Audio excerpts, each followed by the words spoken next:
Hi again everyone, welcome back again di Bitcoin Update. Everybody, ini update penting. Bitcoin finally break ya di bawah $60.000. Sebenarnya sih belum kita belum lihat dia close candle daily, tapi per sekarang kalau kita cek itu Bitcoin sudah mulai ada activity under 60k. Dan kalau kita ngelihat by progress, ini salah satu faktor pendorongnya tadi ya, begitu rilis data inflation report, ternyata angkanya teman-teman semuanya nggak sesuai dengan forecast, meleset semuanya. Dari core CPI yang month over month ya, year over year, semua naik teman-teman sekalian. Kalau yang month over month sih ini dari 0,3% sebenarnya nggak naik, dia sama, tapi nggak sesuai dengan forecastnya, jadi dianggapnya ini naik. Kemudian core CPI itu berarti exclude food and energy, alias di US-nya doang nih ya, tanpa adanya faktor perhitungan dari basketnya energy. Jadi seperti oil and gas dan lain sebagainya yang berhubungan dengan energi itu nggak terpengaruh teman-teman, atau nggak masuk ke dalam basket tersebut. Angkanya naik jadi 3,3%. Itu artinya ya kita tahu deh ya, dari faktor services, maybe insurance, maybe rent ya, house rent di US itu lagi naik teman-teman. Jadi CPI-nya sih sebenarnya kalau yang include food and energy angkanya dari 2,5% malah turun ke 2,4%. Walaupun di atas forecast tapi tetap turun. Tapi kalau kita lihat keseluruhan dari angka-angka ini ya udah pasti deh ya menguatkan alasan The Federal Reserve untuk nggak pangkas suku bunga buru-buru. Dari sini sebenarnya implikasi yang langsung terasa itu adalah dari pricing in buat rate cut 25 BPS. Oke, ini akan dilakukan pada pertemuan November mendatang. Tadinya kan bertanya-tanya ya market ini The Fed mau pangkas suku bunga 50 BPS atau 25 BPS. Dari angka yang kita lihat terutama dari CPI hari ini harusnya udah menguatkan banget ya possibility atau probability untuk kenaikan pemangkasan suku bunga di angka 25 BPS. I think so ya teman-teman sekalian. Ini sebenarnya comparisonnya bukan antara ini bukan 25 ini 50 ya, tapi ini antara 25 atau nggak ada red cut justru. Nah, yang berbahaya itu kan kalau nggak ada red cut nih. Kalau nggak ada red cut itu yang berbahaya. Nah, sekarang sih ya probabilitasnya lebih tinggi di angka 80,3% untuk red cut sebanyak 25 BPS. Dan kalau itu dilakukan ya sebenarnya sih pada dasarnya ya cuman masalah lebih lambat aja teman-teman untuk kita mendapatkan likuiditas ekstra yang dihasilkan oleh US. Namun demikian, kalau kita ngelihat Nasdaq sama S&P 500 hari ini, itu sebenarnya mereka cukup menarik guys. Waktu rilis data CPI, sekitar 1-2 jam setelahnya itu masih sempat naik. Sekarang sih lagi turun. Dan turunnya 1-2 jam terakhir ini ikut ngasih dampak tuh terhadap Bitcoin. Karena Bitcoin baru aja mulai turun itu sekitar 1-2 jam yang lalu. Dan sekarang lagi turun agresif sampai di bawah $60.000. Personally sih teman-teman, kita ada anticipating memang untuk progres Bitcoin itu bisa mengarah ke sini gitu ya. Ini satu yang kayaknya saya bahas sudah dari live streaming kemarin pun saya sudah sampaikan hal yang serupa ya. Kalau misalkan ini tadi siang di SAG sendiri ya saya mentioning soal itu. Lebih tepatnya bukan tadi siang ya teman-teman ya, yesterday jam 6 pagi ya. BTC saya bilang walaupun terkesan lemah tetap dalam kondisi yang sebenarnya tidak terlalu buruk gitu kan. Sebenarnya saya kurang begitu yakin kalau Bitcoin untuk bergerak di bawah 58.500, tapi saat ini bukan tapi ya, tapi lebih tepatnya saat ini kita berhadapan dengan support level di $60.000 dan next level yang saya anticipate adalah 58.500 karena memang di situ terdapat order blocknya. Dan based on previous analysis ngelihat kondisi kayak begini, terutama karena Bitcoin juga gagal mempertahankan area ya chart pattern falling wedge-nya, ya udah ya ini memperkuat teman-teman possibility untuk kita ngetes sampai ke level tersebut. Dan kalau per sekarang sih kayaknya udah semakin dekat ya dengan 58.500 itu. Saya juga belum tahu apakah di situ dia akan benar-benar tertahan dan malah rebound kembali, atau kita masih harus berhadapan dengan beberapa ya indikasi-indikasi yang bisa ngebawa Bitcoin bahkan nge-fake out lebih rendah daripada 58.500 itu. Oke. Nah, penjelasannya gini teman-teman. Jadi kenapa saya ngelihat 58.500? Saya coba ganti dulu ya. By the way, sorry agak lama ini karena saya lagi di hospital teman-teman, dan jadinya agak lemot ya internetnya ya, tuh nggak keluar-keluar. Ini by the way analisis kemarin yang saya sempat sharing sama teman-teman juga pada saat live streaming, kita ngelihat ada yang namanya bearish Quasimodo pattern. Mudah-mudahan teman-teman masih inget tuh ya. Nah sekarang kalau kita ngelihat buy progressnya, kenapa level 58.500 itu bisa kita antisipasi. Jadi kalau kita zoom out nih teman-teman, ini kan chartnya belum nongol ya, nanti kalau udah nongol baru kita bisa gambarkan teman-teman analisisnya. Nah, ini dia ya. Jadi titik low, oke, di sini ketemu dengan titik low ini, kira-kira begini. Teman-teman tarik ke samping ya, atau misalkan dari sini ya biar gampangnya kalian tinggal pakein extend right line tuh, udah kelihatan. Nah, itu ya. Jadi kalau kita lihat di situ ya, itu adalah area yang berpotensi untuk divisit oleh Bitcoin ya dalam waktu dekat. Dimana sebenarnya titik paling terendahnya banget nih kalau kita bicara untuk saat ini itu adalah $56.500 guys. Jadi bakalan rendah banget, bakalan sampai ke level itu kalau misalkan ya Bitcoinnya tegak lurus gitu ya, dalam artian sekarang dia langsung turun begini gitu. Nah itu baru sangat memungkinkan untuk kita revisit sampai ke sana. Tapi kalau misalkan tidak, ya kan kita lihat ya nanti berproses, katakanlah besok naik dulu, retrace dulu, kemudian baru reject lagi, naik lagi pelan-pelan, reject lagi. Nah mungkin ideally 58.500 sebetulnya bisa jadi level yang diantisipasi. Salah satu pertimbangannya adalah kita ngelihat di sini terdapat order block major. Oke, kenapa saya tandain di situ? Karena teman-teman bisa perhatiin pada saat momen Bitcoin sebelum rebound yang impulsif ini nih, yang kayak begini teman-teman ya, itu ada satu proses loh, dimana kita mengalami sebuah liquidity sweep. Nah, tepat di situ tuh. Nah, kita bisa lihat ya.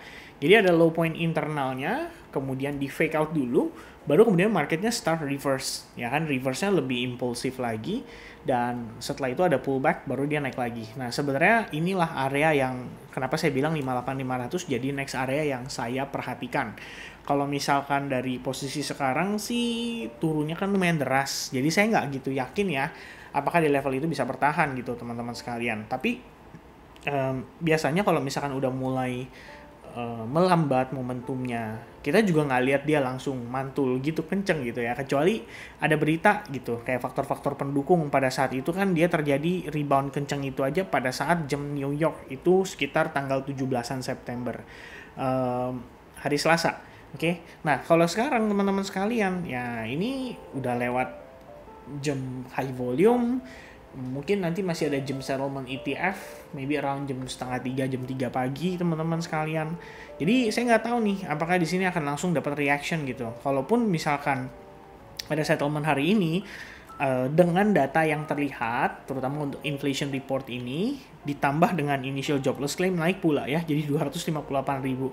Ya, pada dasarnya ini meningkatkan kekhawatiran juga memang untuk kita para pelaku pasar dalam konteks buat mereka yang investor, mungkin tadinya pengennya cepet-cepet naik, ternyata jadi due date-nya diundur ya, atau jatuh temponya diundur teman-teman sekalian. Ya, a bit good news adalah karena Bitcoin dominance-nya juga, jadi today saya juga ada noticing ya bahwa altcoins bisa aja masih bisa selamat teman-teman, karena posisinya Bitcoin dominance itu kalau kita lihat sekilas, mana tuh tadi? Nah, saya ada sharing di market update deh ya, my bad. Jadi saya ngeliat di market update itu posisinya pada saat siang tadi itu Bitcoin dominance lagi cenderung break dari previous minor support resistance-nya. Ya bersyukurnya sih Bitcoin dominance-nya jadi sejalan ya, dan saat dia turun di situ ya at least altcoins-nya selamat ya, maksudnya nggak terlalu parah yang kayak gimana banget teman-teman. Kalau misalkan itu Bitcoin dominance malah naik, wah lebih gila lagi sih, saya rasa orang-orang bisa frustasi ya, karena Bitcoin dominance naik, Bitcoin-nya turun, altcoins-nya triple, bahkan bisa 4 kali lipat teman-teman tekanan jualnya ya, bisa jauh lebih agresif lagi. Tapi karena ketolong Bitcoin dominance-nya yang posisinya saat ini lagi turun juga ya, jadi sedikit lebih melegakan ya buat teman-teman holders yang altcoins-nya. Oke, so by the way dengan kondisi saat ini gimana nih ya, kalau kita lihat by prosesnya, waktu tempo hari itu ada proses liquidity sweep. Dari liquidity sweep itu kemudian disambut dengan selling pressure. sempat tertahan pada minor support ya di sini teman-teman sekalian. Ini sempat ketahan pada minor support ini. Namun sangat disayangkan posisinya Bitcoin tuh nggak bisa bertahan dari sana. Kemudian pada saat ya kita bisa bilang atau kita bisa katakan ya di New York Session itu Bitcoin cuma konsolidasi doang ya, konsolidasi tipis menjelang CPI. Habis itu disambut dengan sebuah kenaikan yang sangat terbatas, membentuk sebuah, ya kalian bisa bilang ini kayak bear flag pattern gitu kan, breakdown dari bear flag pattern, retest ke bear flag pattern tersebut, and then continuation deh, dia langsung turun dengan impulsif ya. Awalnya karena faktor news juga, turun agresif, pelan-pelan recover, ternyata cuma retest and then boom ya, lower low teman-teman sekalian. Ya untuk saat ini sih selling pressure masih berlanjut, tekanan jualnya masih jalan, kita belum melihat ada kondisi di mana dia melambat atau mulai sideways. Saya rasa itu jadi salah satu faktor yang penting juga untuk teman-teman perhatikan. Yang pasti kita punya low point di sini sudah berhasil di take out. Itu artinya Bitcoin technically untuk lower time frame ya udah berhasil creating lower low. Dan kalau posisinya sekarang teman-teman, ini sebenarnya saya lebih berharap ya kalau bisa dia dari retracement dulu nih ngebentuk lower high. Nanti setelah dia lower high, katakanlah dia kepentok gitu ya dengan $60.000, baru dia tuntaskan itu penurunan sampai kisaran 58.500 atau bahkan lebih rendah lagi, terserah teman-teman. Yang pasti that's gonna be the discount. Ekspektasinya kayak gitu. Nanti setelah adanya reversal baru ya enak istilahnya untuk kita follow up. Oke, kalau untuk sementara saat ini saya lebih pilih dia menciptakan sebuah struktur baru dulu supaya lebih enak. Ya, ini juga kan dia posisi turun kencang. Artinya menyisakan apa? Kondisi-kondisi seperti di sini terdapat imbalance atau fair value gap. Ya, minimal dia rebalancing dulu lah. Jadi baru dia lanjutin turun lagi. Itu baru lebih mantep teman-teman untuk posisi pergerakan Bitcoin-nya. Yang pasti kalau kita ngelihat dari gambaran besar, ya itu artinya kita masih respect banget ya terhadap trendline ini. So, we're not bullish yet, at least before kita berhasil breakout dari sana. Kalau misalkan sudah, mungkin lain ceritanya. Tapi kalau belum teman-teman, berarti kita masih bisa ngelihat dia either konsolidasi lebih lama di dalam area ini, atau kita bakal testing tuh sampai bahkan ke level terendahnya lagi di kisaran 52 bahkan $50.000 ya. Tapi itu less likely ya. Kenapa saya katakan demikian? Karena biar gimana China ya itu walaupun bisa dibilang planning suntikan untuk liquidity-nya belum sesuai dengan harapan, banyak juga para pelaku pasar yang setidaknya kecewa di situ. Tapi saya rasa tetap akan dijalankan ya teman-teman. Ini hanyalah masalah waktu dan hanya tinggal bersabar aja. Tapi selama itu belum dijalankan, saya rasa belum cukup ya likuiditasnya untuk membantu mendorong harga Bitcoin berhasil menciptakan higher high yang baru dan bergerak dalam keadaan parabolik. Untuk saat ini, selama selling pressure masih agresif, jangan tergesa-gesa dan mengambil kesimpulan bahwa oke, this is gonna be the bottom gitu ya. Kita coba untuk lihat terus, kita ikutin prosesnya teman-teman, dan kita akan terus update ke teman-teman setiap harinya. So for now, dengan kondisinya dia sekarang ini udah lagi testing ke area order block, ditambah ada Fibonacci 0,79% di kisaran 59.278 ya. Sebenarnya PR Bitcoin cuma satu guys, bertahan aja udah di atas area itu. Baru nanti kita lihat lagi, kita review lagi apakah ada kondisi-kondisi atau setup yang sekiranya bisa memberikan dukungan untuk Bitcoin kembali mengalami reversal. Kalau belum ada, like I said before, take your time teman-teman and chill a bit. Nanti kita tinggal tunggu sampai adanya kondisi yang mendukung untuk kondisi tersebut terrealisasi. Ditambah teman-teman, ini yang menarik, XRP udah kasih signal lagi guys ya. Tadi banget tuh, sekitar jam 8, jam 9, XRP pump. Nah, saya bilang sama teman-teman di SAG, guys, XRP juga nge-pump nih ya, selain CPI-nya yang angkanya jelek, XRP nge-pump juga guys. This is a bad sign ya actually. Dan akhirnya bener teman-teman ya, ternyata 2-3 jam setelahnya baru tuh ya gempa susulannya nyusul. Nah, ini dia ya guys. Ya, jadi by the way kita udah ngelihat dia successfully apa istilahnya dia creating lower low, otomatis yang ini udah kita nggak bisa pakai teman-teman. Jadi yang saya pakai analisis yang baru itu adalah yang ini. Kita bisa marking ini sebagai lower low yang sudah berhasil diciptakan. Intinya dia sudah break ya. Dan saya belum tahu di sini apakah dia valid akan create lower low atau tidak. Karena minimal syaratnya itu adalah kita harus ngelihat dia start minimal banget pullback. ya pullback aja dulu, itu minimal.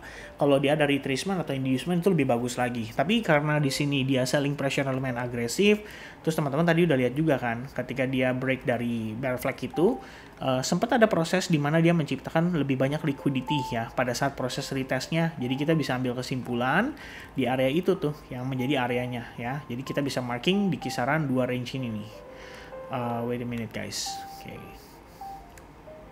And this one ya, saya bakal bawa ke samping. Here we go, and OB, right, there we go guys ya. Jadi antara level $61.000 sampai $60.400 itu bakal jadi challenge tuh untuk kita balik bullish ya. Dalam artian saat dia naik, apalagi kalau naiknya pelan-pelan tuh teman-teman sampai di level itu terus tiba-tiba kena rejection, nah itu teman-teman hati-hati. Itu artinya Bitcoin bisa mengkonfirmasi untuk tekanan jual lebih lanjut. Oke, so for now itu level yang kita perhatikan, selling pressure masih agresif, belum tahu apakah dia akan bottoming di sini karena dia belum ada konsolidasi juga. Cuma saya update ke teman-teman supaya teman-teman punya gambaran ya kalau misalkan ya Bitcoin terlepas dari tekanan jualnya yang agresif kayak gini, kita bisa lihat ini kita katakan sebagai istilahnya dump teman-teman. But again ya, untuk kita melihat adanya uptrend yang bagus juga harus ada higher low-nya gitu. That's why di Elliott Wave sendiri ada 5 wave, dimana 2 dan 4-nya itu adalah koreksi teman-teman. Jadi 1 impulsif, 2 koreksi, 3 impulsif, 4 koreksi, 5 impulsif. Dan kalau misalkan ini adalah bagian dari koreksinya, ya saya juga biar gimana pun tetap senang teman-teman sekalian ya, supaya yang mungkin kemarin udah sabar-sabar nunggu pada saat bear market, pada saat lagi summertime di 2024, ya ini ada satu kesempatan untuk teman-teman nambah barang atau averaging dari harga yang relatif lebih murah ya. Jangan nanti saat sudah mulai kencang rally baru akhirnya timbul penyesalan tuh ya. Aduh, coba waktu itu beli ya. Mungkin itu satu buah gambaran yang teman-teman harus pertimbangkan ya. By the way, per yang tadi itu Fear and Greed Index itu ada di angka 39 yang artinya fear. Udah pasti besok lebih fear lagi. Nah, that's gonna be a very very good opportunity guys ya. Jadi ya be greedy when others fearful. Itu aja. Oke? So God bless everyone. Thank you very much guys for watching and I'll see you guys again in the next update. Bye bye guys.